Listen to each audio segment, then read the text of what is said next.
The pattern of projects and tasks is well worn, where there's a view of the task filtered to the current project.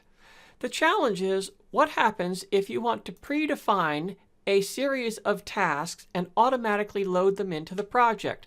For example, this could be a new employee, and there are certain things that we know need to happen each time we bring a new employee on, such as signing various forms.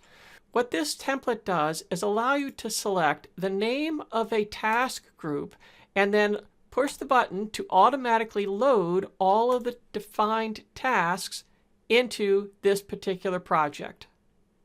And more importantly, to do this all using native Notion automation.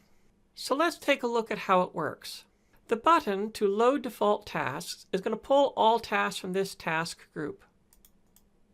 We start with the confirmation message, and then we're going to define a variable for the default task to load in which we assign all of the tasks within this task group to this variable. And then for each of those default tasks in the task bank, there's a property for the target project, and we replace that with this page, which is the project. Inside of the default task bank, we can go to the detailed view and see that one of the properties is the target project. So when we press this button for all of the tasks in this particular group, we are going to fill this in with the project that these need to be copied to.